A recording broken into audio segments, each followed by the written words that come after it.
better options for the EU with or without Ukraine.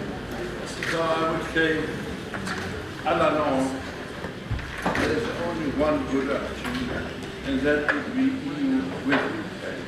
But admittedly, it will be a very long way, and as Niels Mohr said, very much Danish visited, it is very difficult to make predictions, especially about the future. And so we, of course, nobody of us knows how the future develops. We don't know how the European Union develops, and we don't know how Ukraine will develop. But of course, when I said there's only one option, because it will be the only reasonable option I can imagine. All other options would be less desirable. Not only because Kyiv is one of the oldest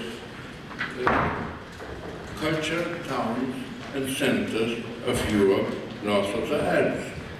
And in Kyiv, which was more than 1,000 years ago already an important capital, and which the Tatar invasion was an enormous and intensive connection, cooperation with all the European states, comes back to its very place in the European history and in the European culture.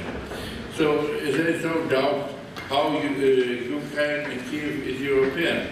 The one thing we have, of course, we have all our history, and Ukraine has the bad luck that it had to live, and that was a great disadvantage against all Western European countries or Central European countries, that you had autocratic rule since the Tatars came in till the end of the 20th century, which was a large problem.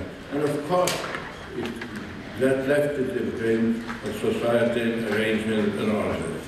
But nevertheless, now there are big chances which are existing. The EU has overcome a certain crisis.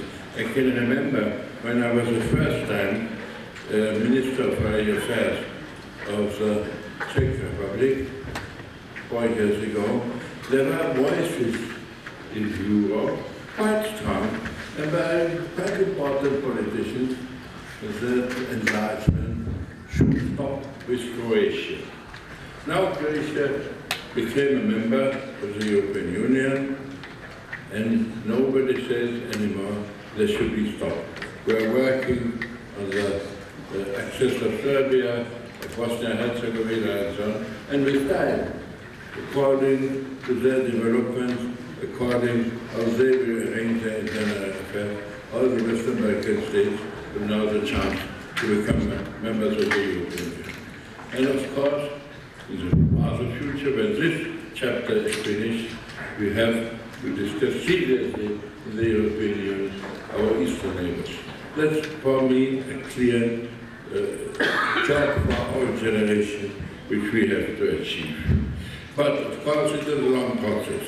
And we shouldn't forget what sometimes, even in our country, forgot, that European Union is not the primary economic project.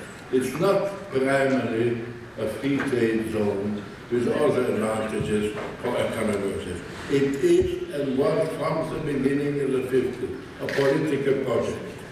That means that to become a member of the European Union, you have to accept the common policy of the European Union and the common values, which are the rule of law, the absolute rule of law, and of course it is that democracy is really not a formal thing, but really a living form of the political life in each European state of the present and of the future. These are the preconditions. If there is no rule of law, if there is no real democracy, but some kind of semi-autocracy, or if there is no proper government, there is no chance to become a member of the European Union. Let us be clear to us. We have to follow the political project, and we have to accept all these preconditions. But European Union stopped to be only involved with it, and even during the last 3 years, when of course the economic crisis was a topic of most discussion in the European Union, admiringly, it didn't stop the idea of an enlargement of the European Union. So we can hope, really firmly hope, for the future. Of course, so in the meantime, we created some instruments to make it smoother and to work on it during the time where, for all countries which are really interested. This is the Eastern Neighborhood Program, which we started some time ago. These are the special instruments which Visegrad created for its neighbors. And there are other projects of the European Union to get the neighbors closer and closer to the European Union. And I think we should all use all these instruments, because as we know from our own history, the access process is very difficult to each country. I remember when we in the 90s were preparing to become members of the European Union, we were sometimes in the Czech Republic or in Poland desperate to, because the process was not like getting engaged with the beautiful bride of Europe, but it was like passing exams in a very unpleasant situation. Nevertheless, we passed these exams, we accepted the acquis, and we became members. So don't forget, the process to the European Union membership is a difficult one, but as we said, the development in our country, my neighbor country, be it in Poland, be it in Slovakia, and so on, since they became members of the European Union, not only in democratic values, not only in the rule of law, but in economic development, it was really stunning. If you think now that Poland is now one of the most successful countries economically in the European Union, that Poland has still a solid goal, whereas Western European countries don't have a solid goal. That even our small Czech Republic still have some goals. So you see what a positive influence all this has with all the difficulties we have. So I think with that we have to keep in mind. Of course, the other instrument, the Eastern Partnership, is a policy, is a continuous policy, as well as the whole European integration. And of course, it has the advantage that the Eastern Neighborhood programs are tailor-made for each single state. That's not a policy which is all the same for all, but we try to find really tailor-made solutions for each single country which is interested to cooperate. The deep and comprehensive free trade area and the visa-free area are 2 steps forward. There are very important steps, more important than people think, to get all the countries of the Eastern Neighborhood closer to the European Union. And we should be very happy that this can be achieved now. But of course, as I told you, the EU is first of all a political project. And therefore, human rights and political freedom matter really.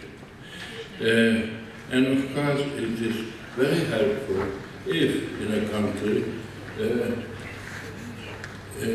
rises and works and has an influence a really lively civil society.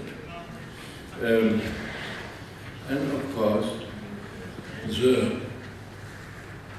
the justice of the apparatus, of the courts, of the police, of the Minister of Interior, Minister of Justice, must be without any doubt that it is influenced by politics. At the moment when in the European Union we have the impression that in a country the judiciary and the courts work according to political orders, that is of course preventing any future membership. We must be clear about this simple fact.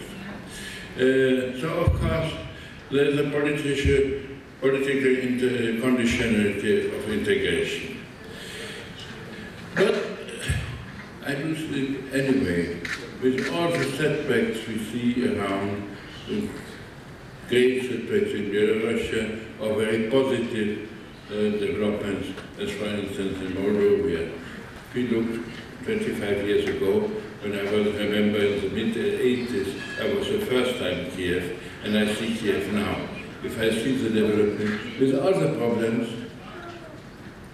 there is a remarkable progress. But let's not forget one thing. Freedom and democracy will never establish once and forever. It's the same. We have to fight, even in my country, in each country I know, for freedom and democracy. You have to fight every day of your life. Then it's living. Then it will survive. At the moment we sit down, resting, and say, there's enough of democracy, there's enough of freedom, now let's turn to a pleasant life, enjoy only material advantages. We have lost the battle of our life. Thank you very much.